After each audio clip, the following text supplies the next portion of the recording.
الحمد لله. الحمد لله نحمده ونستعينه ونستغفره ونؤمن به ونتوكل عليه ونعوذ بالله من شرور أنفسنا ومن سيئات أعمالنا. من يهده الله فلا مضل له ومن يضلله فلا هادي له ونشهد أن لا إله إلا الله وحده لا شريك له ونشهد أن سيدنا محمدا عبده ورسوله أرسله بالهدى ودين الحق ليظهره على الدين كله وكفى بالله شهيدا، خصوصا على أفضلهم وخاتم النبيين محمد الأمين وعلى آله وصحبه أجمعين وصلى الله عليه وسلم تسليما كثيرا كثيرا. أما بعد، فأعوذ بالله من الشيطان الرجيم. بسم الله الرحمن الرحيم. رب اشرح لي صدري ويسر لي أمري واحلل عقدة من لساني يفقهوا قولي. رب يسر ولا تعسر وتمم بالخير.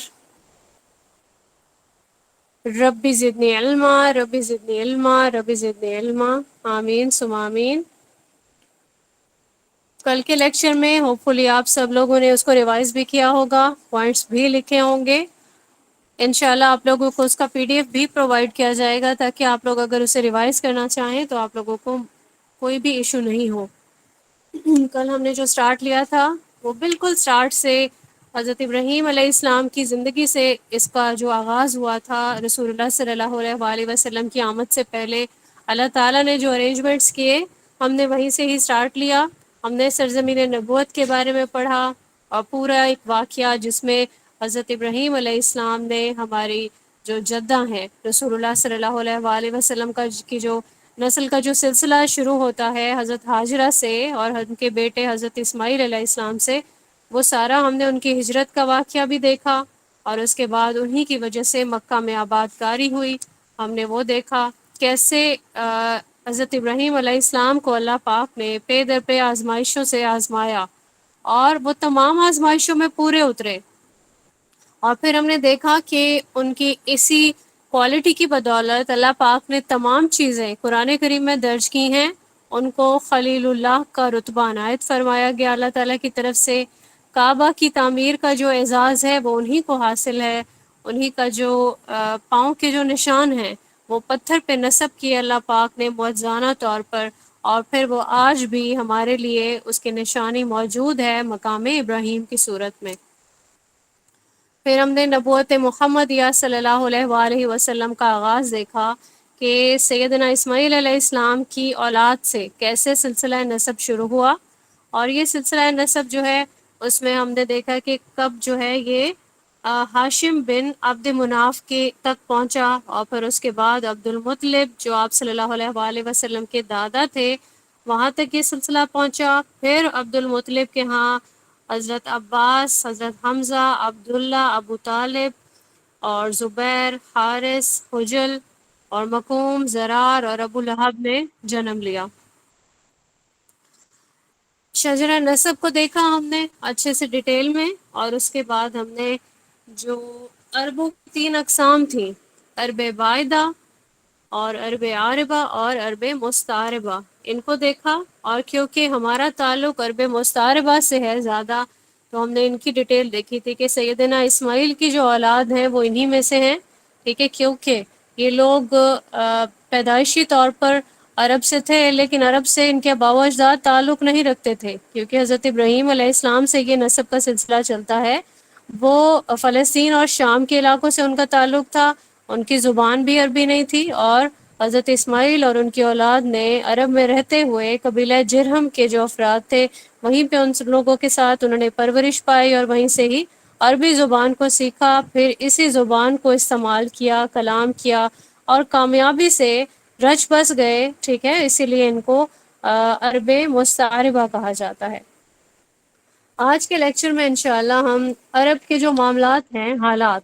ان کو دیکھیں گے، جس میں ان کے سیاسی حالات آتے ہیں، ان کے اقتصادی حالات آتے ہیں، اجتماعی اور ان کے دینی حالات کیا تھے. اس بارے میں انشاءاللہ ہم آج کے لیکچر میں دیکھیں گے. یہ سب کچھ دیکھنے کے بعد ہمیں وہاں کے ماحول کو سمجھنے میں مدد ملے گی ٹھیک ہے، جب ہم وہاں کا ماحول اچھے سے سمجھ لیں گے، ان کی عادات کو، ان کے دینی معاملات کو، اور پھر ان کی جو معیشت ہے اس کے معاملات کو، تو انشاءاللہ قرآن کریم کی آیات کو لے کے ہم انشاءاللہ بہت اچھے سے چیزوں کو انڈرسٹینڈ کر لیں گے، اور ایسے ہی فیل کر رہے ہوں گے کہ جیسے ہم ان حالات کو اپنی آنکھوں سے دیکھ رہے ہیں۔ سب سے پہلے سیاسی حالات کے بارے میں دیکھیں گے۔ اب یہ جو آپ کو بتایا جا رہا ہے بک سے انشاءاللہ یہ کانٹینٹ لیا جائے گا، ان سب چیزوں کو بہت زیادہ یاد کرنے کی ضرورت نہیں ہے، بس آپ کو یہ معاملات معلوم ہونے چاہیے کہ گرد و نواح میں کون کون سے لوگ تھے، ٹھیک ہے، اور وہاں پہ جو ہے سیاست کے جو معاملات تھے ان پہ کتنا غلبہ کون سی اقوام کا رہا، ٹھیک ہے، یہ چیزیں آپ لوگوں کو معلوم ہونی چاہیے۔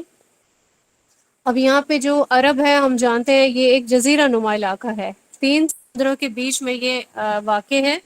اس میں مغرب میں بحیرہ احمر ہے، جنوب میں بحیرہ ہند ہے، اور مشرق میں خلیج عرب ہے۔ اب جو خلیج عرب ہے یہیں پہ سیاسی اثر و رسوخ کا اسی کو علاقہ کہا جاتا ہے، کیونکہ یمن میں حمیر کے تابعی بادشاہ، اور مشرق میں ہیرا کے عراق تک مناظرہ، اور شمال میں غسانی تھے، ٹھیک ہے۔ یہاں پہ جو نجد، حجاز اور تہامہ کا جو علاقہ ہے یہ انہی کے درمیان میں آتا ہے۔ ہم جانتے ہیں کہ ہمارا جو مقصد ہے بیسیکلی وہ حجاز کے بارے میں پڑھنا ہے۔ حجاز میں کون کون سے علاقے آتے ہیں یہ ہم نے پچھلے لیکچر میں دیکھ لیا تھا، مکہ معظمہ، مدینہ منورہ، اور پھر اس میں طائف کے جو علاقے ہیں وہ بھی اسی میں شامل ہیں۔ اب یہ جو علاقہ ہے یہ عزت اور شرف کا اس کو محل کہا جاتا ہے۔ اللہ پاک نے جتنے بھی ناپاک ارادے رکھنے والی جو اقوام تھیں، حبشی بھی ہیں کچھ، کوئی ایرانیوں کا ایک سلسلہ پورا، اور پھر رومی بھی، تو کوئی بھی یہاں پہ دست درازی نہیں کر سکا، اس علاقے تک پہنچ نہیں سکا، ایون اپنے دل میں کچھ بھی معاملات رکھتے ہوئے، چاہتے ہوئے بھی، کیونکہ اللہ نے یہاں پہ حفاظت کا ایک پورا ذمہ لیا ہوا تھا۔ یہاں پہ قریب میں جو یمن کے علاقے ہیں یہاں پہ حمیر کے تابعی بادشاہوں کا تسلط تھا، اور پھر یہاں پہ حبشیوں کا بھی اقتدار کچھ عرصے تک کے لیے قائم رہا ہے۔ یمن جو ہے اس کا قرآن کریم میں بھی ان کی سلطنت کا ایک ذکر جو ہے وہ کیا گیا ہے۔ یہاں پہ ان کی بہت وسیع سلطنت تھی، کیونکہ انہوں نے جب جنگیں وغیرہ کی، حملے کیے، تو انہوں نے عراق اور ایران کی سرزمین تک جو ہے یہ لوگ پہنچ گئے تھے۔ ان کے آخری بادشاہ کا نام بھی ذو نواس بتایا جاتا ہے جو یہودی تھا۔ اب اس کا جو ایک واقعہ ہے اصحاب الاخدود، ٹھیک ہے، یہ قرآن کریم میں یہ بھی درج کیا گیا ہے۔ یہاں پہ ہوا یہ تھا کہ جو یہودی تھے یہ اپنا تسلط قائم رکھنے کے لیے انہوں نے کیا کیا کہ جو مسلمان کہا جاتا ہے نا، نصارہ جو قوم تھی، اور یہ اللہ تعالیٰ پہ یقین رکھنے والے تھے، ٹھیک ہے، جس طرح سے شرک کے جو نصارہ جو شرک کرتے ہیں، ٹھیک ہے، ان میں نہیں بلکہ توحید کو ماننے والے لوگ تھے، اور ان کو عیسائی کہا جاتا ہے، ٹھیک ہے۔ تو انہوں نے، یہودیوں نے کیا کیا، اسی توحید پر ایمان لانے کی وجہ سے بہت بڑی بڑی خندقیں کھودی، ان کو ایندھن سے بھر دیا، اور پھر ان سارے عیسائیوں کو زندہ اس میں جلا ڈالا۔ تو قرآن کریم میں ان یہودیوں کو وعید کیا گیا ہے، ٹھیک ہے، اور جو اہل ایمان تھے ان کے لیے جنت کا اللہ پاک نے وعدہ فرمایا ہے۔ اب یہاں ہیرا کے جو مناظرہ کا بادشاہ ہے نعمان بن منظر، اس کا تذکرہ ہے، اور پھر یہاں پہ جتنے بھی حکام ہیں وہ زیادہ تر ایران کے تابع تھے، اور شام کے جو غسانی حکام ہیں وہ روم کے تابع تھے۔ تو شام کے جو بادشاہ ہیں وہ بھی یمن سے تعلق رکھتے تھے، وہ عرب کے وہ بھی نہیں تھے۔ تو یہاں پہ ہوا یہ کہ یمن میں، کیونکہ یہ ایک بہت وسیع ترین ایک علاقہ تھا، اور یہاں پہ بہت باغات تھے، کوئی یہاں پہ معاملات مشکل والے نہیں تھے، کیونکہ اللہ تعالیٰ نے ان کو صنعت سے مالا مال کیا ہوا تھا، ان کے پاس نہریں تھیں، ان کے پاس تجارتی بندرگاہیں تھیں، مطلب یہ کہ جس طرح ترقی یافتہ ایک علاقہ تھا یہ۔ اور جو اوس و خزرج کے لوگ تھے، ہم نے قرآن کریم میں جب ہم پڑھ رہے ہوتے ہیں اور احادیث میں خاص طور پر ان کے معاملات ملتے ہیں، اوس و خزرج کے جو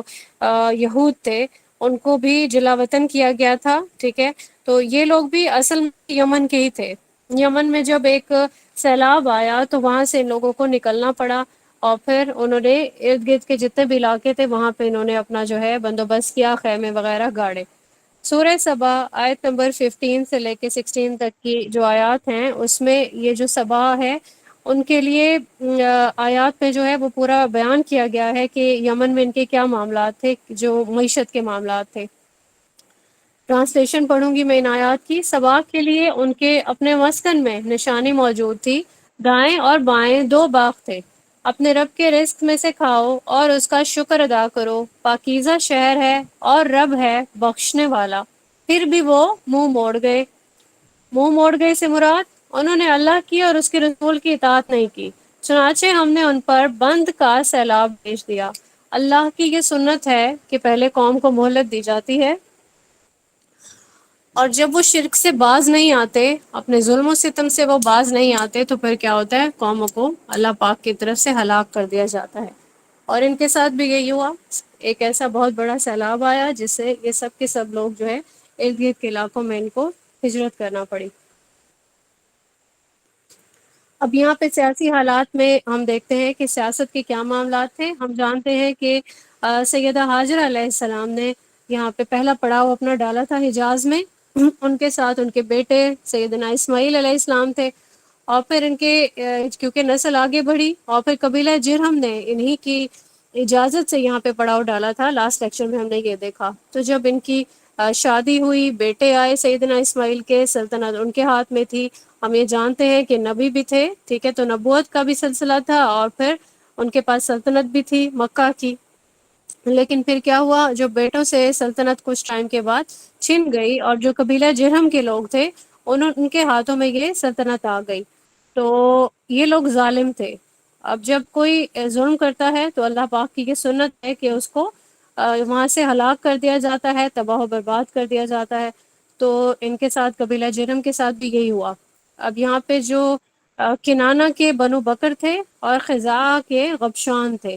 یہ لوگ جو ہے انہوں نے ان کے خلاف جنگ کی اور ان سارے علاقوں پہ اپنا تسلط قائم کر لیا۔ اور جو یہ جرم کا قبیلہ ہے، جنہوں نے سیدہ ہاجرہ سے اجازت لینے کے بعد پڑاؤ ڈالا تھا، پھر ان کی نسلیں پروان چڑھی، پھر سیدنا اسماعیل کی جو شادی ہوئی تھی وہ بھی انہی کی ایک جو بیٹی تھی ان کے ساتھ ہوئی تھی، اور ہم یہ چیز جو ہے پچھلے لیکچر میں بہت ڈیٹیل سے پڑھ چکے ہیں۔ پھر قبیلہ جرم کو یہاں سے جانا پڑا، یمن میں ان کے اپنے گھر تھے، وہ واپس اپنے گھروں میں چلے گئے۔ اب یہاں پہ یہ ہوا کہ بنو خزاعہ اور بنو بکر کا اقتدار ہوا قائم، لیکن پھر کیا ہوا، ان دونوں میں بھی آپس میں معاملات جو ہوئے جنگ وغیرہ والے، اور پھر یہ تسلط جو ہے وہ قائم ہو گیا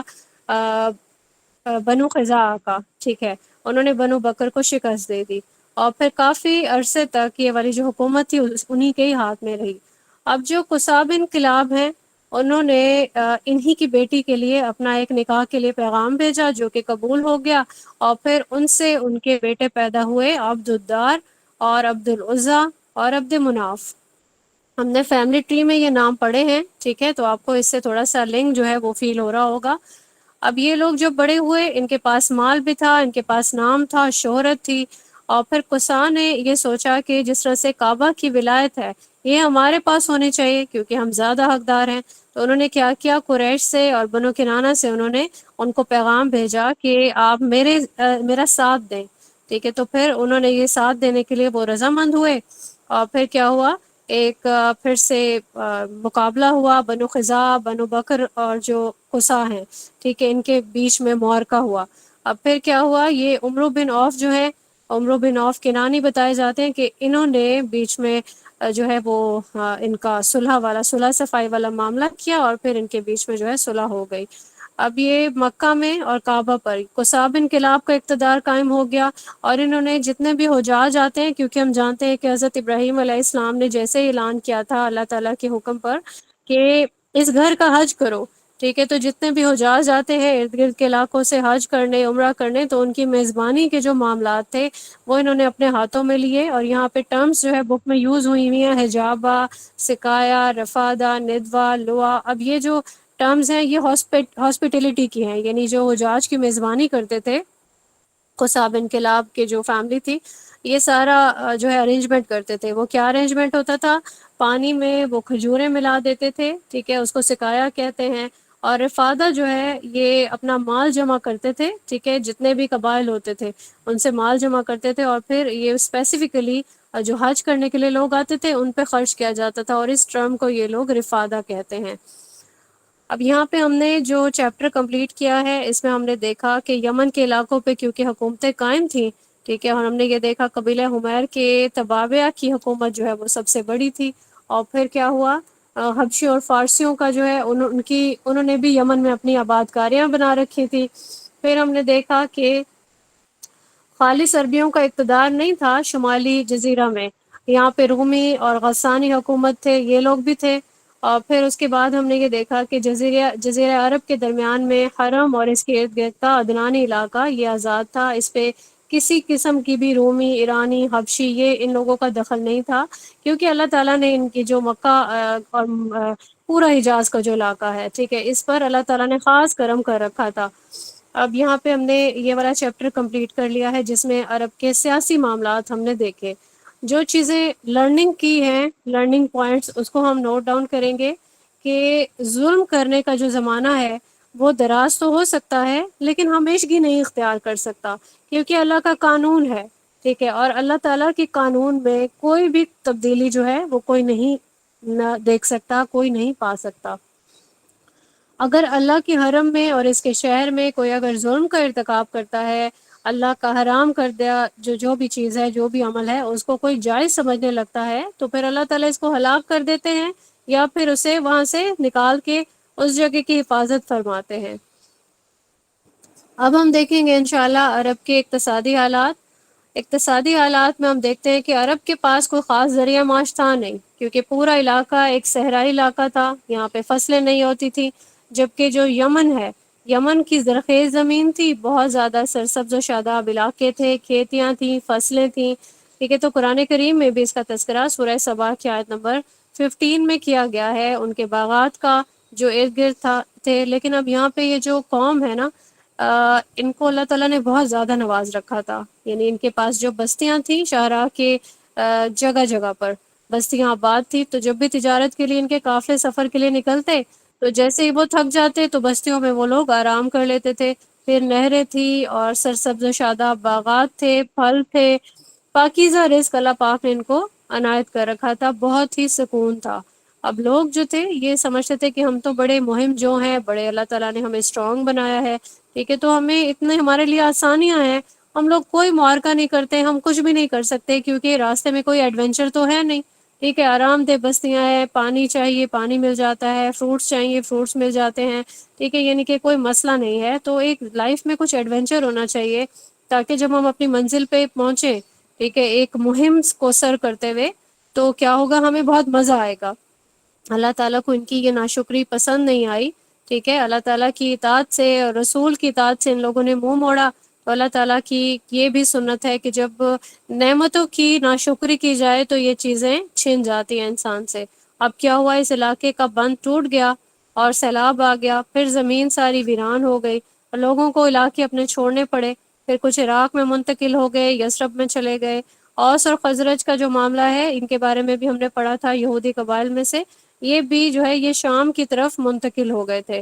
اب یہاں پہ ابھی بھی یمن میں صنعتیں جو ہے وہ موجود تھیں، کپڑا بننے کی صنعت تھی، تلواریں بنتی تھی، زرا بنتی تھی، نیزے، برچیاں، ٹھیک ہے، یعنی اسلحہ، اس ٹائم کا اسلحہ یہی ہوتا تھا جس میں تیر کمان ہے، تلواریں ہیں، نیزے ہیں، ٹھیک ہے. تو یہ چیزیں یمن میں بنتی ہوتی تھی. اب یہاں پہ یہ جو یمن کے اقتصادی حالات تھے ان کے بارے میں ہم نے دیکھا. اب ہم عدنانی قبائل کے بارے میں پڑھتے ہیں کہ صحرا تھا وہاں پہ بالکل، تو یہ لوگ کھیتی باڑی کا بھی کام کیا کرتے تھے جہاں پہ ممکن ہوتا تھا، یعنی کہ جہاں فصل ہو سکتی تھی. اور اس کے علاوہ کہ یہ جو بکریاں چراتے تھے، جانور پالتے تھے، ان سے دودھ اور جو گوشت ہے وہ حاصل کرتے تھے اور اسی پہ ہی اپنا جو ہے زندگی کا گزر بسر کر رہے تھے. اب یہ جو حرم میں رہتے تھے، کیونکہ حرم میں تو لوگ آتے ہیں نا عمرہ کرنے، حج کرنے آج بھی، تو وہاں پہ ایک جو تجارت والا معاملہ ہے وہ بھی آج تک قائم ہے، کیونکہ یہ لوگ جا رہے ہیں وہاں پہ ارد گرد کے آپ علاقوں میں دیکھیں کہ شاپنگ کا جو ایک سلسلہ ہے وہ جاری و ساری رہتا ہے. تو شروع سے ہی اب تک کے تجارت کے جو معاملات ہیں وہ حرم میں قائم و دائم رہتے ہیں.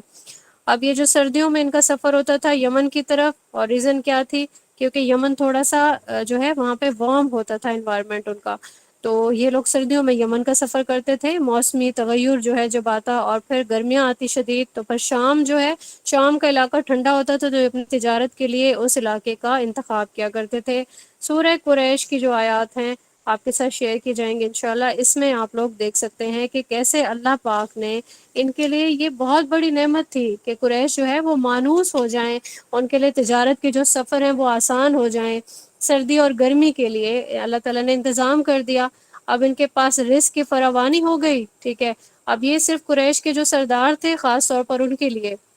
رزق کی فراوانی تھی، لیکن جو دیگر قبائل تھے وہ بیچارے تنگ دستی کا شکار تھے. اور صرف قریش جو ہے ان کے پاس کیوں اتنا زیادہ کھلا رزق تھا؟ کیونکہ یہ لوگ مکہ کا احترام کیا کرتے تھے، ان کے پاس اس کی حفاظت کا ذمہ تھا، کعبہ کی حفاظت کا ذمہ تھا. ٹھیک ہے، متولی تھے یہ لوگ کعبہ کے. تو اسی لیے اللہ تعالیٰ نے ان کو اس قدر عزت سے نوازا. ٹھیک ہے، ان کو رزق سے نوازا، ان کے پاس امن تھا. اور اس کی ایک ریزن یہ بھی ہے کیونکہ اللہ پاک نے اسی قبیلے سے رسول اللہ صلی اللہ علیہ وآلہ وسلم کو جو ہے اسی میں بھیجنا تھا. یہاں پہ ہم نے دیکھ لیا کہ سیکھنے کی جو چیزیں ہیں، سب سے پہلے تو یہی ہے کہ یمن کے جب ہم نے حالات دیکھے، صنعت بھی ہے، زراعت بھی ہے، ان کو کوئی مسئلے نہیں ہیں، لیکن جیسے انہوں نے ناشکری کی، ٹھیک ہے، تو اللہ تعالیٰ کا ان پہ عذاب آ گیا. اور پھر یہاں پہ ہم نے سورہ قریش کی جو آیات ہیں اس میں ہم نے یہ بھی دیکھنا ہے کہ اللہ پاک کے جو انعامات ہیں اس میں ان کو خوف سے بچنے کا بھی ایک ذریعہ پرووائڈ کیا گیا ہے. ٹھیک ہے، امن ہے ان کے پاس، ان کو بھوک نہیں ہے. تو لائف کی جو بیسک جو چیزیں ہیں نا وہ یہی ہیں کہ کھانے پینے کو دستیابی ہو، چیزیں مل جائیں، آپ کو بھوک اور افلاس نہ برداشت کرنا پڑے، اور پھر خوف بھی نہ ہو. جن علاقوں میں جنگیں ہوتی ہیں آل دا ٹائم ان کو اپنی جان کا خطرہ لگا رہتا ہے. ٹھیک ہے، تو یہ ایک خوف ہوتا ہے جو اکثر راتوں کو سونے نہیں دیتا، لیکن اس قبیلے پر خاص طور پر اللہ تعالیٰ نے نعمت عنایت فرمائی ہیں. ٹھیک ہے، تو قریش کی طرف، قریش جو ہے قبیلہ، خاص طور پر ان کو خوف جو ہے اسے امن دیا، ان کو بھوک میں کھانے کو دیا. تو ان کو کیا چاہیے؟ اس گھر کے رب کی عبادت کریں.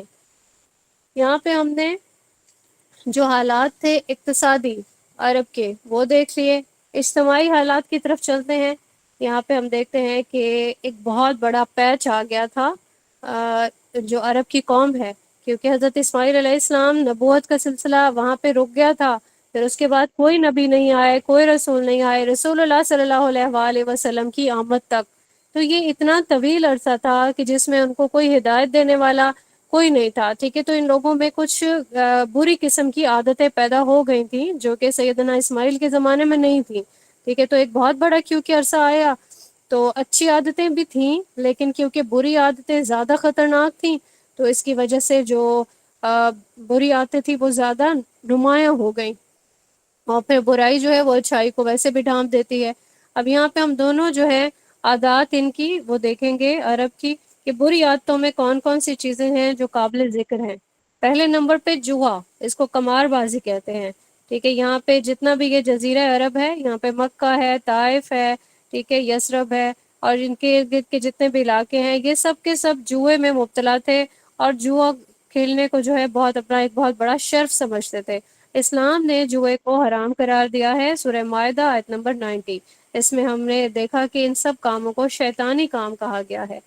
پھر ایک دوسری ان کی عادت تھی کہ یہ لوگ شراب پیتے تھے. اب شراب کا انتظام کرتے تھے کہ بہت زیادہ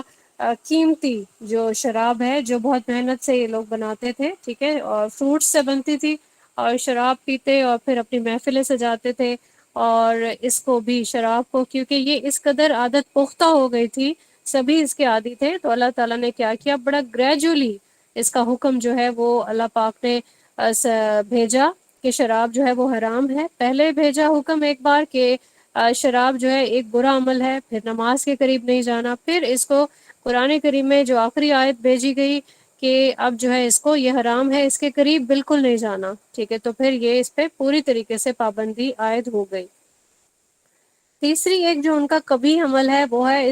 استبداع کا نکاح. ٹھیک ہے، دعات سے ہے، الف سین تا با دعاد الف عین.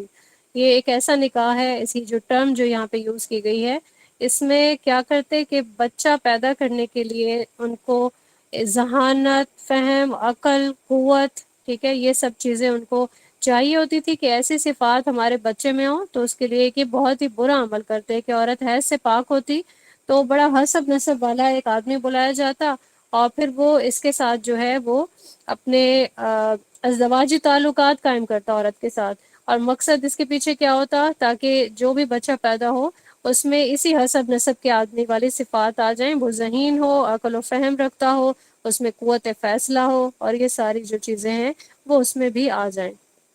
بہت ہی کبھی عمل ہے۔ اس کے علاوہ ایک جو چوتھا کبھی عمل بتایا جاتا ہے وہ بیٹیوں کو زندہ درگور کرنا ہے، یعنی ایک خوف ہوتا کہ بیٹی ہوئی ہے، کل کو یہ بیٹی کسی فیملی کو اس کے ساتھ شادی کرنے والا جو ہوگا وہ ہم پہ بہت زیادہ جو ہے وہ قبضہ رکھ سکتا ہے، یا کوئی بھی معاملات، یا بیٹی کی وجہ سے ہمیں کوئی اور قسم کے معاملات دیکھے جا سکتے ہیں۔ غرض یہ کہ بہت ساری چیزیں ان کے مائنڈ میں ہوتی تھی اور بیٹی کو آر سمجھتے تھے، ٹھیک ہے۔ تو یہاں پہ رک کے ہم یہ بھی سوچیں گے کہ آج کے دور میں بھی یہ والا ایک جو معاملہ ہے وہ قائم و دائم ہے۔ جیسے ہی کسی گھر میں بیٹی پیدا ہوتی ہے تو لوگ جو ہے وہ ادھر ادھر دیکھنے لگتے ہیں، خوشی کا اظہار نہیں کرتے، ٹھیک ہے۔ تو بیٹیوں کی جو ایک آر ہے وہ اس جاہلیت کے زمانے میں موجود تھی، تو آج کے دور میں اس کو ہمیشہ سے اس کو کراس کرنا چاہیے، ایسی رسموں کا، ایسے خیالات کا بائیکاٹ کرنا چاہیے۔ بیٹی اللہ کی بہت بڑی رحمت ہے۔ تو یہ لوگ کیا کرتے کہ بیٹیوں کو زندہ درگور کر دیتے تھے، یعنی گڑھے کھود کے اس کے اوپر اس میں دفن کر کے اس پہ مٹی ڈال دیتے تھے۔ اور رسول اللہ صلی اللہ علیہ وآلہ وسلم سے ریلیونٹ ایک حدیث ملتی ہے جس میں آپ صلی اللہ علیہ وآلہ وسلم کے پاس ایک آدمی آیا اور اس نے واقعہ بیان کیا کہ میں بہت پشیمان ہوں کہ میں نے اپنی بیٹی کو لے کے ایک دور دراز علاقے میں گیا، وہاں پہ میں نے اس کو زندہ دفن کر دیا اور پھر وہاں پہ اس کو چھوڑ آیا یا اس کو زندہ دفن کر دیا، اللہ پاک مجھے کمی بیشی کے لیے معاف فرما دے۔ اور پھر رسول اللہ صلی اللہ علیہ وآلہ وسلم کی آنکھوں سے اس قدر آنسو جاری ہوئے، اس قدر آنسو جاری ہوئے، جب وہ شخص بتا رہا تھا کہ میری بیٹی مجھے ابا ابا پکارتی رہی لیکن میں نے اس کی طرف متوجہ نہیں ہوا اور میں وہاں سے لوٹ آیا۔ تو رسول اللہ صلی اللہ علیہ وآلہ وسلم اس قدر آپ دیدہ ہوئے کہ ان کی داڑھی مبارک جو تھی وہ تر ہو گئی، اور صحابہ کرام تھے ارد گرد، وہ بھی بہت پریشان ہوئے کہ یہ کیا معاملہ بیان کر دیا۔ اور پھر رسول اللہ صلی اللہ علیہ وآلہ وسلم نے اسے کہا پھر سے بیان کر، اور پھر سے وہ اسی طریقے سے آپ دیدہ ہوئے، اور تیسری بار جب بیان کیا تو صحابہ کرام نے کہا جو ہے عرض کیا کہ آپ نے ہمارے رسول اللہ صلی اللہ علیہ وآلہ وسلم کو کس قدر پریشان کر دیا۔ اور پھر یہ جو زندہ دفن کی جانے والی رسم ہے اس کا ٹوٹلی اسلام میں جو ہے وہ اس کی ممانعت کی گئی ہے۔ اور پھر ہمیں سورہ تکویر میں یہ چیز بیان کی جاتی ہے کہ زندہ دفن کی جانے والی لڑکی سے سوال کیا جائے گا کہ وہ کس قصور میں قتل کی گئی۔ پھر یہ لوگ ایک اور ان میں برا عمل تھا کہ تنگ دستی کے، مفلسی کے خوف سے اپنی اولاد کو، چاہے بیٹا ہوتا چاہے بیٹی، اس کو قتل کر دیتے تھے، کیونکہ جیسے ہی وہ دیکھتے بارش نہیں ہو رہی، قحط آنے والا ہے، تو وہ سمجھتے کہ پاکے ہوں گے ہمیں، ٹھیک ہے، تو بہت خوفزدہ ہو کے اپنی اولاد کو ہی قتل کر دیتے تھے۔ اسلام نے اس کبھی عمل کو بھی حرام قرار دیا ہے۔ اور پھر سورہ الانعام میں،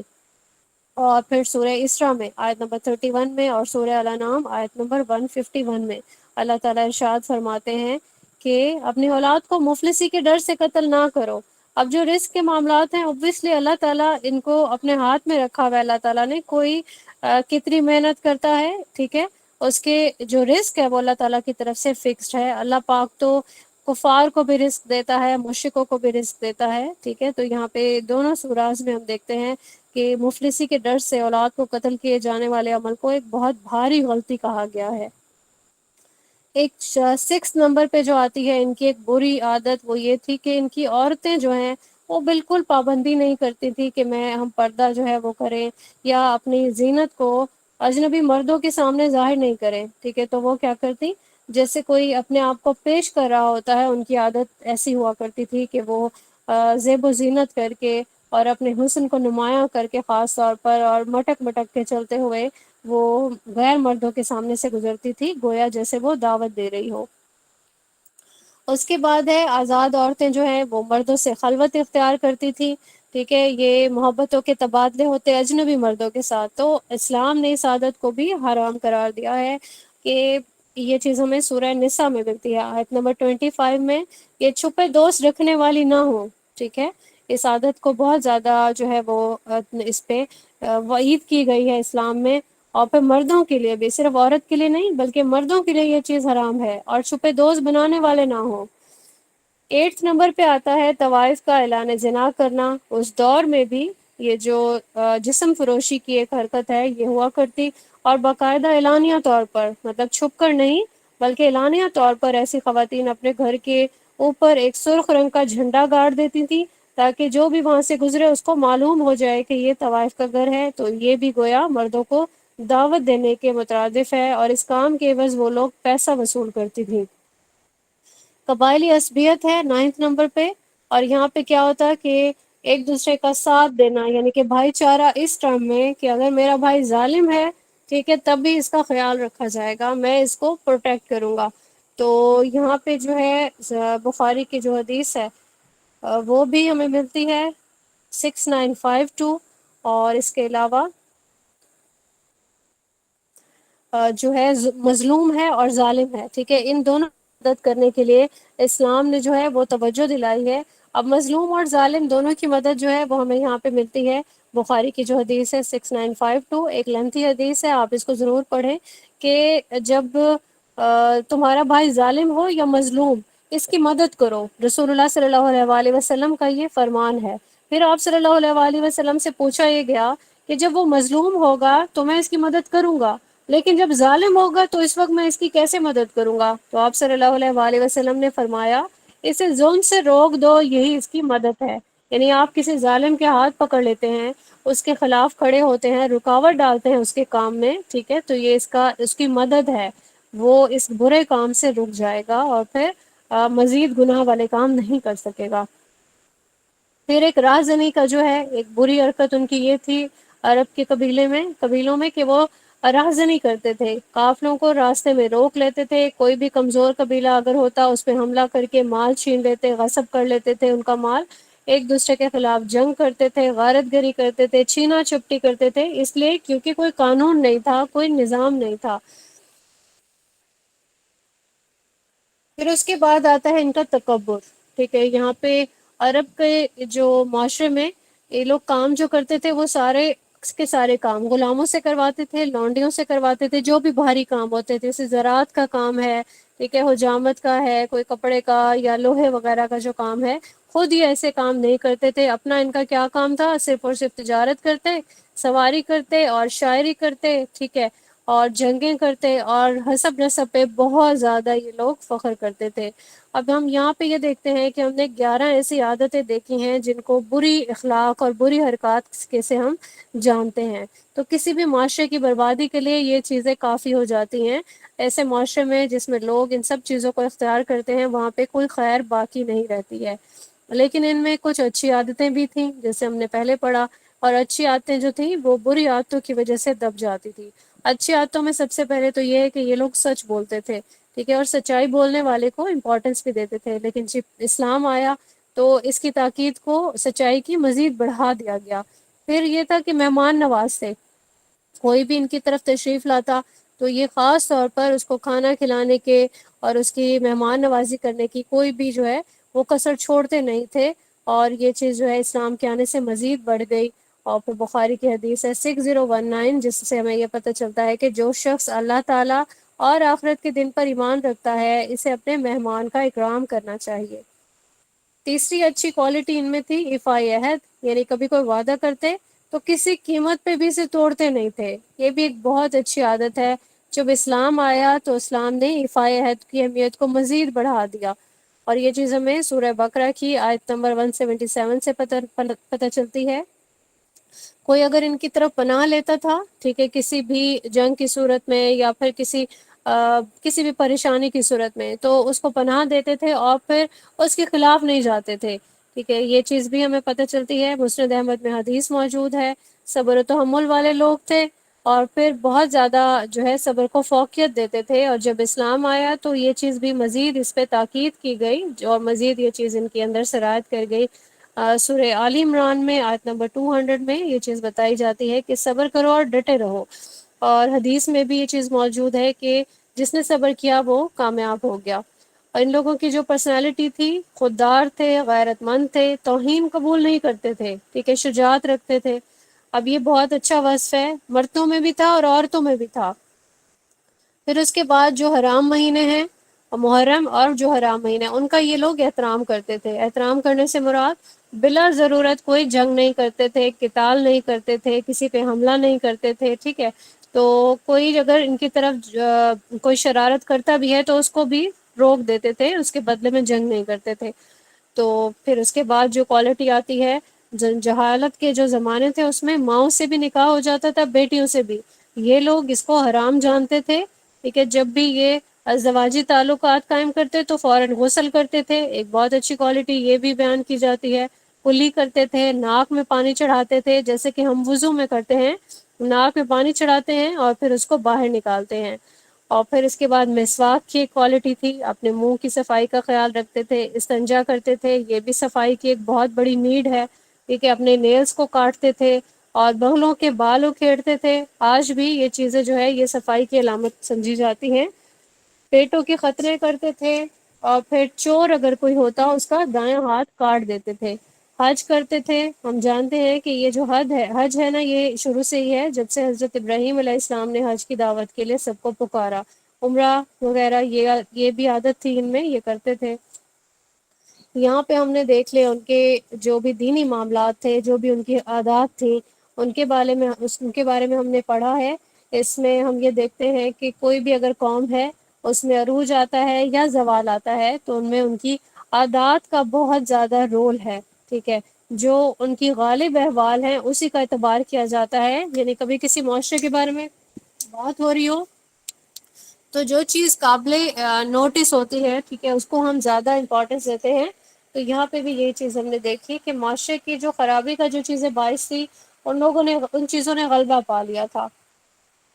اسلام اللہ کا دین ہے، اس کے علاوہ اللہ تعالیٰ کوئی سا بھی دین قبول نہیں کریں گے، تو اسلام نے آ کر عادات حسنہ کو برقرار رکھا، جیسے ہم نے دیکھا سچائی ہے، اور اس کے علاوہ مہمان نوازی ہے، ایفائے عہد ہے، ٹھیک ہے، پناہ کا احترام کرنا ہے، صبر کرنا ہے، اور شجاعت اور غیرت ہے، حرام اور محرم مہینوں کا احترام کرنا ہے، ٹھیک ہے، جتنے بھی ہم نے اچھی عادات کو دیکھی تو اللہ تعالیٰ نے ان کو برقرار رکھا اور ان پہ حسن ثواب کا وعدہ بھی کیا، چنانچہ اب جو یہ والی عادات کو اپنائے گا، ٹھیک ہے، تو یہ دین کا حصہ بن چکی ہیں، تو اس سے اللہ تعالیٰ بھی راضی ہو جائیں گے، جبکہ جو بری صفات ہیں ان کو صفات رذیلہ بھی کہا جاتا ہے، اسلام نے ان سے نفرت دلائی ہے، اور جو کوئی یہ ساری عادتیں اپنائے گا تو اللہ تعالیٰ نے ان سب کے لیے عذاب کی وعید سنائی ہے، ٹھیک ہے، اور ان کے لیے حدود بھی جو ہے وہ مقرر فرما دی ہے، تاکہ حد جب جاری ہوتی ہے تو پھر مطلب حد کا مطلب ہے سزا نافذ ہو جاتی ہے، ٹھیک ہے، سزا ملتی ہے، اب کیا ہوگا کہ جب جن حرکات پہ سزائیں ہوتی ہیں یعنی عذاب دیا جاتا ہے، تو اس کا مطلب ہے کہ ان ساری عادتوں کو جڑوں سے کاٹنے کا انتظام کیا جا رہا ہے۔ یہاں میں ہم دیکھتے ہیں کہ جو ایک نفس پرستی ہے نا، ٹھیک ہے، اس سے مراد یہ ہے کہ انسان شیطان کی اتباع کر رہا ہے، اسی سے ہی بری عادتیں پیدا ہوتی ہیں اور آگے بڑھتی چلی جاتی ہیں۔ ہم یہاں پہ آج کے دور میں اگر دیکھیں، آج ہمارا بھی ایمان اس قدر کمزور ہو چکا ہے کہ امت مسلمہ میں جیسے کہ جاہلیت کے زمانے میں بہت ساری بری عادتیں تھیں، عورتیں بناؤ سوار کرتی تھی، مردوں کے سامنے جاتی تھی، پردہ نہیں کرتی تھی، ان کے سامنے زیب و زینت شو کری ہوتی تھی، ٹھیک ہے، اور برے کاموں کا ارتکاب کرتی تھی، چھپ کر اعلانیہ، ٹھیک ہے، حرام حلال کا خیال نہیں ہے، شراب پی جا رہی ہے، جوا کھیلا جا رہا ہے، آج بھی یہ سب چیزیں بہت افسوس کے ساتھ موجود ہیں، ہمارے معاشرے کا حصہ بن چکی ہیں، لوگ کبھی کھلے عام کبھی چھپ کر ان سب چیزوں کا ارتکاب کر رہے ہیں، جوا آج بھی کھیل رہے ہیں، عورتیں جو ہے وہ استقاط حمل کراتی ہے جس کو ابارشن کہا جاتا ہے، ٹھیک ہے، یہ سارے جو افعال ہیں ان کو افعال قبیحہ کہا جاتا ہے، جاہلیت میں ان سب چیزوں کا ارتکاب کیا جاتا تھا، اسلام آیا، اسلام کی روشنی سے یہ سب چیزیں حرام قرار دے دی گئی ہیں، ٹھیک ہے، لیکن ان سب کی جو پیروی ہے، ان سب کو جو کیا جا رہا ہے ارتکاب، وہ آج بھی قائم ہے، تو اللہ تعالیٰ سے بہت زیادہ ہم سب اپنے لیے دعا کریں کہ اللہ پاک ہمیں خواہشات کی پیروی سے بچائیں، ٹھیک ہے، ہم لوگ شہوات کی غلامی کرنے والے نہ بن جائیں، اللہ تعالیٰ ہم سب کی حفاظت فرمائیں، آمین ثم آمین۔ اگلا چیپٹر ہے عرب کے دینی حالات کا، اس میں ہم دیکھتے ہیں کہ سب سے پہلے عرب میں سیدہ ہاجرہ آباد ہوئی تھی اپنے بیٹے کے ساتھ، ٹھیک ہے، تو کیونکہ ان کی تو پوری ایک گرومنگ ہوئی بھی تھی مسلمانوں والی، سیدنا ابراہیم کی جو ہے پوری جو تربیت تھی، سیدہ ہاجرہ جو ہے وہ بھی مسلمان تھیں تو وہ جانتی تھیں، اب جب یہاں پہ یہ لوگ آباد ہوئے اور پھر حضرت اسماعیل علیہ السلام کیونکہ وہ رسول تھے، اللہ تعالیٰ نے قبیلہ جرہم کی جانب ان کو مبعوث فرمایا تھا، تو کافی عرصہ تک تو ان کی زندگیاں جو تھی وہ اسی پہ قائم تھیں، یعنی کہ وہ توحید کا ہی کلمہ بلند کرتے تھے، لیکن پھر کیا ہوا، حضرت اسماعیل علیہ السلام جب اس دنیا سے چلے گئے، آپ تو رسول اللہ صلی اللہ علیہ وآلہ وسلم کی آمد تک تو کوئی نبی نہیں آیا، یعنی وہی کا ایک سلسلہ رک گیا۔ تو اب کیا ہوا، بری عادات جو ہے ان میں پیدا ہونے لگی، جہالت کا اندھیرا جو ہے وہ پیدا ہونے لگا۔ پھر کیا ہوا کہ سب سے پہلے جو ہے یہ شرک کا جو آغاز ہے یہاں پہ یہ شروع ہو گیا۔ یہ لوگ کیا کرتے تھے عرب مستعربہ میں، یہ لوگ کیا کرتے کہ یعنی کہ سیدنا اسماعیل علیہ السلام کی اولاد میں، کہ جب بھی معاش کے سلسلے میں حرم سے باہر جاتے نا، تو حرم سے ایک پتھر لے کے پھر اپنے ساتھ اس کو اٹھا کے جاتے تھے، پھر جہاں پہ بھی رکتے اس پتھر کو اپنے پاس رکھ دیتے، یہ جس کو ہم آج کل کے زمانے میں تبرک کا نام دیتے ہیں، ٹھیک ہے۔ اب یہاں پہ دیکھیں اس چیز کو کتنا زیادہ کرٹیسائز کیا گیا، اور اس کو شرک جو ہے کہا گیا ہے، اور شرک جو ہے یہ کبھی معاف نہیں ہوگا، قرآن کریم نے میں بار بار شرک کو ظلم عظیم کہا گیا ہے، ٹھیک ہے۔ اب یہ لوگ کیا کرتے، پتھر کو درمیان میں رکھ کے، اور پھر جیسے ہم بیت اللہ کا طواف کرتے ہیں تو یہ لوگ اس پتھر کا ایسے ہی طواف کرنے لگتے، اور پھر دعائیں اسے کرتے تھے طواف کرتے کرتے، اور پھر جب وہاں سے روانہ ہوتے تو پھر پتھر کو اٹھا لیتے، تو یہ ایک بہت بڑی بدعت کا آغاز ہو گیا تھا۔ اور پھر کیا ہوا کہ یہ پتھر بڑھتے بڑھتے وہ بتوں والا جو ہے ایک معاملہ اختیار کر گیا۔ اب جو پتھر کو معبود بنایا انہوں نے، ٹھیک ہے، کہ اللہ کا قرب حاصل کرنے کے لیے حرم کا پتھر کافی ہو جائے گا، تو یہ سمجھے کہ یہ سارا جو معاملہ ہے یہ عدنانی جو اولاد ہے، یعنی کہ سیدنا اسماعیل کی جو اولاد ہے ان کو عدنانی اولاد کہتے ہیں، کیونکہ یہ عدنان سے چلی تھی، ٹھیک ہے۔ تو بت پرستی کا آغاز یہاں پہ شروع ہو گیا تھا۔ پھر اس کے بعد یہاں پہ حجاز میں عمرو بن لحی، یہ شام سے آیا تھا، جو پہلے پہل تو اس کا عقیدہ ٹھیک تھا، لیکن بعد میں کیا ہوا، جب وہ مکہ سے نکل کے شام گیا، وہاں پہ اس نے دیکھا کہ شام کے جو لوگ ہیں وہ بتوں کی عبادت کر رہے ہیں، ٹھیک ہے۔ اس نے وہاں پہ دریافت کیا کہ یہ میں کیا دیکھ رہا ہوں کہ تم لوگ بتوں سے کیا مانگ رہے ہو، کیسے عبادت کر رہے ہو، تو انہوں نے پھر بڑی تفصیل سے جواب دیا، ہمیں بارش چاہیے ہوتی ہے تو بت ہمیں بارش دیتے ہیں، ہمیں مدد چاہیے ہوتی ہے تو یہ ہماری مدد کرتے ہیں۔ تو وہ بڑا امپریس ہو گیا، اس نے کہا کہ یہ طریقہ بھی صحیح ہوگا، کیونکہ یہ سارے لوگ ایسے ہی کر رہے ہیں۔ اس نے ڈیمانڈ کی کہ مجھے بھی ایک بت دے دو تاکہ میں اس کو عرب میں لے جاؤں، اور باقی لوگ میرے ساتھ ساتھ وہ بھی اس کی عبادت کر سکے۔ انہوں نے عمرو کو ایک بت دیا، ایک بہت بڑا بت تھا، جو کہ خانہ کعبہ میں بت ہم جانتے ہیں بت نصب کر رکھے تھے، 360 بت تھے، اور سب سے بڑے جو بت تھا اس کا نام ہبل تھا۔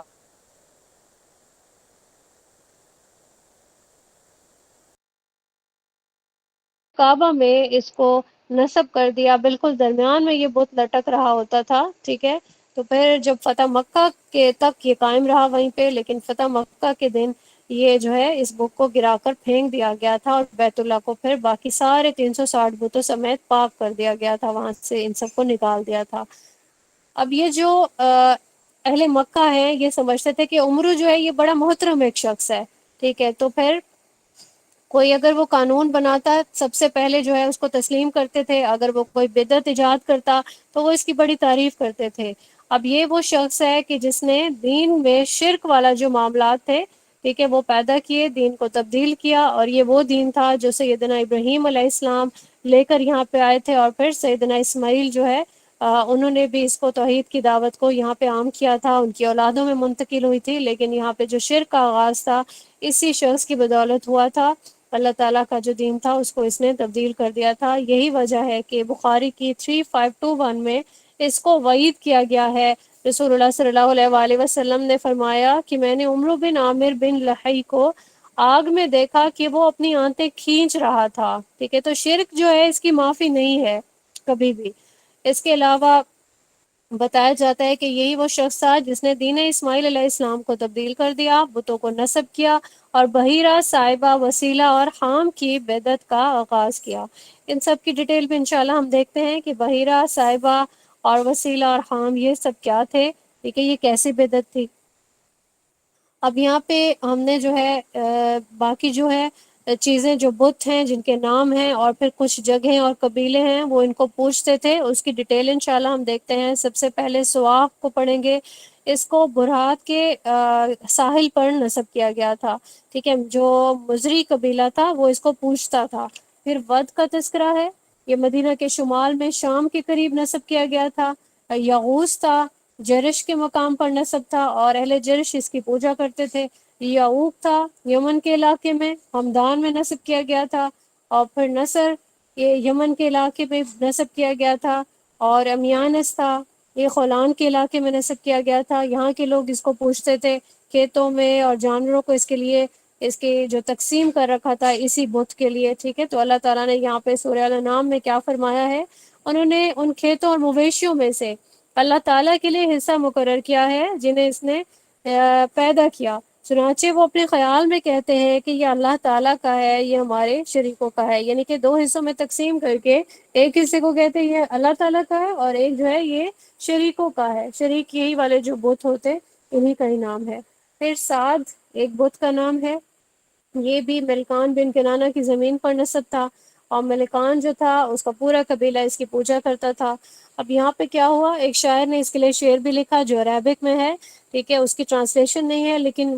جو لکھا ہے شاعر نے وہ کس لیے لکھا اس کو میں انشاءاللہ بیان کروں گی. کہ شاعر کا اونٹ بیمار ہوا، ٹھیک ہے، اس نے کیا کیا کہ میں برکت کے حصول کے لیے جو سعد نامی بت ہے اس کے پاس اس کو لے جاتا ہوں، اور اس کو جو ہے تاکہ یہ ٹھیک ہو جائے. لیکن اونٹ نے دیکھا کہ سعد نامی بت کے اوپر جو ہے وہ خون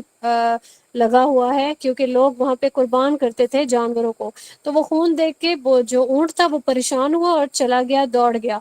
اب اونٹ کا جو مالک ہے اس نے کیا کیا کہ پتھر پکڑ کے غصے میں سعد والا جو بت تھا اس پہ دے مارا، اور کہا اللہ تجھے برکت نہ دے، تو نے میرا اونٹ بھگا دیا ہے. پھر اس نے اپنا اونٹ کو تلاش کیا اور پھر یہ شعر لکھا، جس کی ٹرانسلیشن بک میں نہیں دی گئی ہے، لیکن معاملہ یہی تھا کہ اس کو وہ شعر کو پہچان گیا تھا کہ یہ جو بت ہے یہ کچھ کر نہیں سکتا ہے. پھر اس کے بعد ہے ذوالخلصہ، یہ بھی بت کا نام ہے. ٹھیک ہے، یہ جنوب میں یمنی علاقے پر نصب کیا گیا تھا. اور اصاف اور نائلہ ان کا تذکرہ بھی کیا گیا ہے، قرآن کریم میں ہمیں ملتا ہے. خانہ کعبہ میں یہ لوگ جو ہے یہ دو جو ہے یہ پرسنالٹیز تھیں، اصاف اور نائلہ، یہ انسانوں کے نام تھے. اب جو اصاف تھا یہ کسی مرد کا نام تھا، اور نائلہ یہ عورت کا نام تھا. تو صفا و مروہ کی پہاڑیوں پہ ان کو رکھا گیا تھا، اور ان کے بارے میں جو ہے وہ روایت ملتی ہے کہ یہ بدکار تھے. ٹھیک ہے، انہوں نے اللہ تعالیٰ کے گھر کے اندر یہ بدکاری کی، تو پھر اللہ نے ان کی شکلوں کو مسخ کر دیا تھا. تو ان کا نام جو اسی نام کے ساتھ ان کے بت نصب کیے گئے تھے. لوگ وہاں پہ جو شرکیہ عقیدہ یہی تھا کہ ان بتوں کے ارد گرد یہ لوگ سعی کرتے تھے. اب جب اسلام آیا، ٹھیک ہے، تو پھر صفا و مروہ کی سعی جو ہے یہ حج کے ارکان میں سے ایک ہے. اب جب حج کے ارکان میں سے ایک ہے تو سب جو لوگ تھے حج کرنے والے وہ بہت زیادہ ہیزیٹیشن فیل کرتے تھے کہ ہم صفا و مروہ کی صحیح کریں گے تو ایسا نہ ہو کہ اس میں کوئی شرکیہ کام نہ ہو جائے ہم سے، کیونکہ یہاں پہ اصاف اور نائلہ کے بت موجود تھے. پھر اللہ تعالیٰ نے سورہ بقرہ میں آیت نمبر 158 میں نازل فرمائی یہ آیت کہ یقیناً صفا اور مروہ اللہ کی نشانیوں میں سے ہیں، چنانچہ جس نے بیت اللہ کا حج یا عمرہ کیا تو ان دونوں کا طواف کرنے میں ان پر کوئی حرج نہیں ہے. یعنی ان کو اپنے دل میں جو ایک رنجش سی اور جو چیز فیل کرتے ہیں کہ ہمیں کہیں گناہ نہ ہو، ٹھیک ہے، تو اللہ تعالیٰ نے اس کی نفی فرما دی. اس کے بعد ایک عزا، عزا جو ہے یہ بھی ایک بت تھا، اس کو بھی نصب کیا گیا تھا مکہ سے عراق کی جانب، ٹھیک ہے، راستے میں. اور لات تھا، یہ طائف میں تھا، یہاں کے لوگ اس کی پوجا کیا کرتے تھے. منات ہے، یہ بھی قدید کے سمندر جو تھا وہاں پہ کنارے میں ایک کونے میں اس کو نصب کیا گیا تھا، وہاں کے لوگ اس کی پوجا کیا کرتے تھے. اب جب رسول اللہ صلی اللہ علیہ وآلہ وسلم نے سارے بتوں کو گرایا تو اس میں یہ جو فلس نامی ایک بت ہے دو پہاڑوں کے درمیان میں، سلمہ اور رجا، اس پہ نصب کیا گیا تھا. تئی کا علاقہ تھا، وہاں پہ حضرت علی کو بھیج کے یہ سارے بت گرا دیے گئے تھے. ریام بھی ایک بت بتایا جاتا ہے یمن کے شہر میں، یہ جو ایک گھر تھا یہ، ٹھیک ہے، سنا میں. اور پھر اس گھر میں وہ تعظیم کے طور پر اس بت کو رکھا ہوا تھا. اس گھر میں جاتے جانوروں کو ذبح کرتے، شیاطین سے یہ لوگ باتیں کیا کرتے تھے تاکہ انہیں فتنے میں ڈال دیں. ٹھیک ہے، یعنی کہ شیاطین یہاں پہ غالب آ چکے تھے اس شعر کی بدولت. پھر ہے ردا، یہ بھی کسی ایک بنو ربیہ بن کعب بن زید اس کا گھر تھا. اب یہاں پہ یہ جو بت ہے یہ نصب کیا گیا تھا، یہاں پہ بھی لوگ ایسے ہی آتے تھے اور بتوں کی پوجا کیا کرتے تھے. ذوالقعبات ہے، ٹھیک ہے، یہ گھر تھا. ٹھیک ہے، یہاں پہ بھی لوگوں نے جس طرح سے ایک گڑھ بنا رکھا ہوتا ہے شرکیہ اڈے کا، تو یہاں پہ یہ والے معاملات تھے. اب بتوں کے ساتھ ان کا معاملات کیا ہوتے تھے، ہم لوگ ابھی انڈینس کو دیکھتے ہیں نا، ٹھیک ہے، کہ اپنے انہوں نے پہلے بتوں کو چھوا اور پھر اس کے بعد وہ اپنے اپنے آپ کو اس کا جو ہے لمس محسوس کروایا، پھر سفر پہ روانہ ہوئے، کوئی بھی کام کرنا ہوا سب سے پہلے وہ بت کو چھوتے ہیں۔ تو عرب کے جو لوگ تھے نا وہ بھی زمانہ جاہلیت میں بالکل ایسے ہی کرتے تھے، گھر سے جانا ہوتا تو وہ بت کو چھو کے جاتے، واپس آتے تو پہلے بت کو چھوتے اور پھر اپنے گھر میں انٹر ہوتے تھے، اس سے یہ ساری چیز سمجھتے تھے کہ شاید ہمیں برکات نصیب ہو رہی ہیں۔ یہاں تک ہم نے ان کے جو معاملات تھے بتوں کے ساتھ جو ان کا رویہ ہے وہ دیکھے، یعنی کہ ان کے جو دینی حالات تھے، دینی جو پستی میں مبتلا تھے حالات، ان کے بارے میں ہم نے دیکھے، مشہور بتوں کے نام دیکھے ہیں ہم نے، ٹھیک ہے۔ عرب مستعربہ جو تھے وہ شرک کا جو انہوں نے سٹارٹ لیا تھا وہ اسی طرح سے تبرکات سے سٹارٹ ہوا، وہ پتھروں کے ارد گرد طواف کرنے لگے، ٹھیک ہے۔ اور پھر یہ جو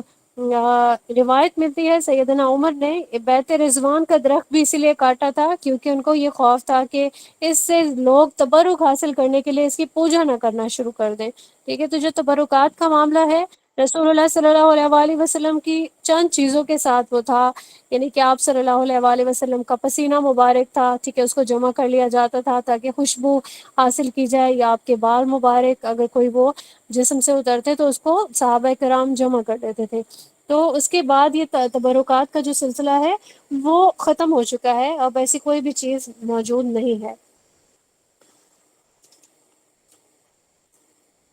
ہم آج کے دور میں اس کو تھوڑا سا کوریلیٹ کرنے کی کوشش کرتے ہیں، ٹھیک ہے، کہ شرک کو اللہ پاک نے اس قدر جو ہے ناپسند فرمایا ہے، اس قدر اس پہ وعید ہے اور بتایا گیا ہے کہ یہ کبھی بھی معاف نہیں ہوگا۔ اب ہم نے دیکھا کہ یہ جو لوگ تھے کچھ گھروں کو انہوں نے ایسی ایک عبادت گاہ کی طرح سے بنا دیا تھا، تو کیا آج ہم ایسا ہی کچھ تو نہیں کر رہے؟ ہم نے دیکھا کہ اولیاء جو اللہ تعالیٰ کا قرب پانے کے لیے محنت کرنے والے لوگ تھے، ان کے دنیا سے جانے کے بعد جتنے بھی صالحین تھے ان کے ساتھ لوگ کیا کرتے ہیں، ان کی قبروں کو مزار بنا دیتے ہیں، ٹھیک ہے، جیسے زمانہ جاہلیت میں بھی ایسے ہی کیا جاتا تھا اسلام سے پہلے، ٹھیک ہے۔ تو یہ بالکل اسی کی ایک پیروی کی جا رہی ہے، اور شیاطین جو ہیں انہوں نے یہ کام بہت ہی آسان کر دیا ہے، ٹھیک ہے۔ علم جو لوگ نہیں رکھتے ان کو بجائے گائیڈ کرنے کے، ان کے لیے آسانیاں کرنے کے لیے ایک معاملات جو ہے اس کو ابھارتے ہیں کہ آپ آئیں، اس کے لیے جو ہے تعمیر کے لیے آپ لوگ جو ہے وہ ہمیں پیسے دیں، ٹھیک ہے، یہاں پہ آئیں چڑھاوے چڑھائیں، یہاں پہ آئیں آپ نظر مانیں آپ کی مراد پوری ہو جائے گی، ایون اللہ کی طرف سے وہ دی جا رہی ہے چیز، لیکن آپ کیا کرتے ہو، کریڈٹ جو ہے لوگ کس کو دیتے ہیں، ایسے ہی مزارات کو، کہ یہاں پہ اولیاء کی بدولت ہمارے لیے یہ ساری چیزیں جو ہے وہ پوری کر دی گئی ہیں، ہم نے کیونکہ یہاں سے مدد مانگی تھی تو آج ہم اپنی بکری یہاں پہ پیش کر رہے ہیں، یہاں پہ ہم چراغ جلا رہے ہیں، ٹھیک ہے، یہاں پہ ملنے والے جو چادریں ہیں ہم وہ چڑھا رہے ہیں، بہت ہمارے لیے شرف کا مقام ہے یہ، یہاں پہ جو خادم ہیں دربان ہیں وہ مقرر ہیں، ٹھیک ہے، یہ سارے کاموں کو پروموٹ کرنے والے،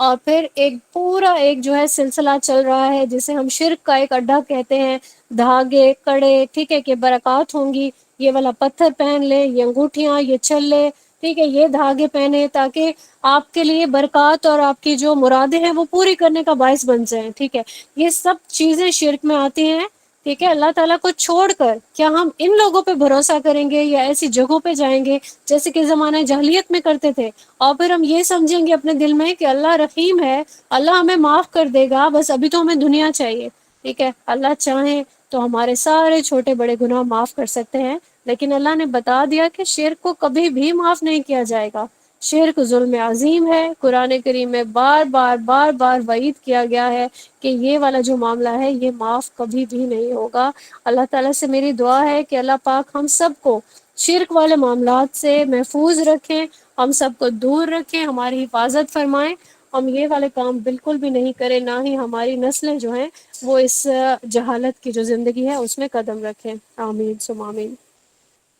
اب یہاں ہم نے کچھ دینی بدعات کے بارے میں، جس میں ہم نے پہلے کچھ چیزیں پڑھی ہیں، ایک بدعت جو ہے وہ بنائی گئی تھی کہ خود ساختہ ایک دین بنا دیا گیا تھا، ٹھیک ہے، اس میں بحیرہ، صاحبہ، وسیلہ اور حام جو ہے اس کی ایک بدعت تھی، اس کی ڈیفینیشن انشاءاللہ دیکھتے ہیں۔ بحیرہ جو ہے وہ ایک اونٹنی کا نام تھا، اس کے کان کو کاٹ دیا جاتا تھا نشانی کے طور پہ کہ یہ بحیرہ ہے، ٹھیک ہے، پھر اس پہ وہ لوگ سواری نہیں کرتے تھے، اس کا دودھ کنزیوم نہیں کرتے تھے، لیکن کوئی مہمان آتا تو اس کو پلا سکتے تھے، ٹھیک ہے، یہ ایک بدعت تھی۔ بہرحال یہ سمجھتے تھے کہ شاید ہم اپنے معبودوں کا قرب اس طریقے سے حاصل کر سکیں گے. اسی طریقے سے صائبہ، صائبہ بھی اونٹنی کا نام تھا، یعنی ایک ایسی اونٹنی کا نام صائبہ رکھا جاتا تھا جسے اپنے خود ساختہ معبودوں کی خوشی کے لیے چھوڑ دیا جاتا تھا. اس پہ سوار نہیں ہو سکتے تھے، اس کا دودھ نہیں پی سکتے تھے، اس کا گوشت نہیں کھا سکتے تھے. ٹھیک ہے، یہ بھی ایک.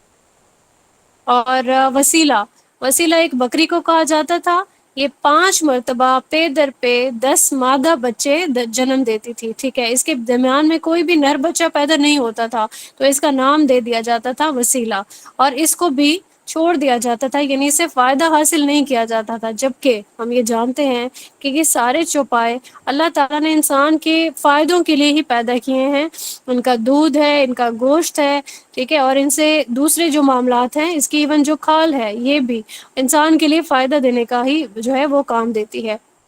ایک وسیلہ جو ہے یہ بھی ایک ایسی ٹرم ہے کہ اس میں کیا ہوتا تھا کہ 10 مادہ بچوں کو ایک دوسرے کے ساتھ جوڑ دیتی تھی. ٹھیک ہے، وسیلہ جو بکری ہوتی تھی. ٹھیک ہے، اور پھر اس سے کوئی جب بچہ پیدا ہوتا تو مردوں کے لیے خاص ہوتا تھا، عورتوں کا اس پہ کوئی حق نہیں تھا. اگر کوئی مردہ بچہ اس سے پیدا ہوتا تو پھر وہ عورتوں کو بھی اس میں شریک کر لیتے تھے. یعنی عورتیں جو تھیں ان کو وہ مقام حاصل نہیں تھا جو ان کے مردوں کو حاصل تھا ان کے نزدیک. تو یہاں پہ سورہ الانعام آیت نمبر 139، اور وہ کہتے ہیں جو بھی ان جانوروں کے پیٹوں میں ہے وہ ہمارے مردوں کے لیے مخصوص اور ہماری عورتوں پر حرام ہے، اور اگر وہ مردہ ہو تو اس میں سب مرد عورت شریک ہیں. یعنی مرد بھی عورت بھی تب اس میں سے کھا سکتے ہیں اگر بچہ مردہ ہو تو. پھر خام ایک نر اونٹ کو کہا جاتا ہے. اس سے متعین تعداد میں 10 مادہ بچے پیدا ہوتے. پھر کیا کرتے، اس پہ سوار نہیں ہوتے، اس پہ سامان نہیں لاتے، یعنی کوئی بھی کام نہیں لیتے تھے، اور اس کو اونٹنی کے لیے آزاد چھوڑ دیا جاتا تھا. اور پھر اس سے بھی یہی چیز مراد دی جاتی تھی کہ ہمارے معبود ہماری حرکت سے بڑے خوش ہو جائیں گے اور ہمیں وہ چیزوں سے نوازیں گے. ایک اور بدعت تھی، اسے ہومس کہا جاتا ہے. اب یہ جو سردار تھے نا مکہ کے، وہ کیا کرتے کہ مزدلفہ میں وقوف کیا کرتے تھے حج کے لیے. ٹھیک ہے، ہم سب عرفات میں وقوف کرتے ہیں نا، اور اس کے بغیر حج نہیں ہوتا. تو سردار کہتے تھے کہ نہیں، ہم کیونکہ سردار ہیں ہم مزدلفہ میں وقوف کریں گے، جبکہ باقی جو لوگ ہیں وہ عرفات میں وقوف کر سکتے ہیں. اور پھر ایک بہت کبھی حرکت تھی کہ کپڑوں میں طواف نہیں کرتے تھے. یہ سمجھتے تھے کہ ہم اللہ کی نافرمانی کا اس سے ارتکاب ہوگا، چنانچہ یہ لوگ برہنہ ہو کے طواف کرتے تھے. اور اگر عورت ہوتی تو وہ بھی اپنی صرف شرم گاہ کو چھپانے کے لیے کوئی چیز وہاں رکھ دیتی تھی، لیکن باقی پورا عریاں حالت میں وہ طواف کیا کرتے تھے. اب یہ اس چیز کے لیے اسلام میں جو ہے ان سب کو وعید کیا، ان سب کو جو ہے سورہ بقرہ میں بیان کیا گیا ہے. ٹھیک ہے، سورہ اعراف میں بیان کیا گیا ہے. اور پھر ایک پانسا بازی والا یعنی فال گیری والی ایک بدعت تھی. اب یہ جو فال نکلوانے والا سلسلہ ہے، اس میں یہ لوگ کیا کرتے تھے، کوئی بھی کام کرنا ہوتا تو 3 تیر لیتے، ایک پر لکھتے اللہ کا حکم ہے یہ کام کرنے کے لیے، دوسرے پر لکھتے نہیں اللہ نے منع کر دیا، تیسرے کو خالی چھوڑ دیتے. اور پھر جب یہ کوئی بھی انسان کبھی نکاح کرنا ہوتا، کسی کو طلاق دینی ہوتی، سفر پہ جا رہا ہے، تجارت کرنا چاہ رہا ہے، مطلب کوئی بھی اچھا نیک کام یا اس کے نزدیک جو ہے اہم کام وہ کرنا چاہتا تو وہ یہ فال نکلواتا تھا. ٹھیک ہے، تیر جب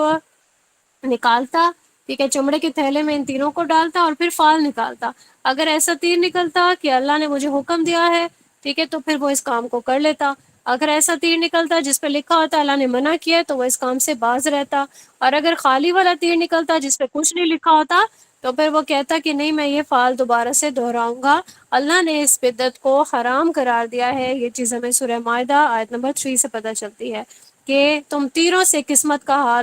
حال معلوم کرو، یہ حرام ہے. ایک ہے بدعت نسائی. ٹھیک ہے، اس میں کیا کرتے کہ ماہ محرم کو سفر تک کے لیے پیچھے کرتے. ٹھیک ہے، کیونکہ ہم جانتے ہیں کہ حرام مہینے میں قتال کو حرام کہا گیا ہے، حلال نہیں کہا گیا. تو یہ لوگ کیا کرتے، قتال کرنا چاہتے تو پھر مہینوں کی جو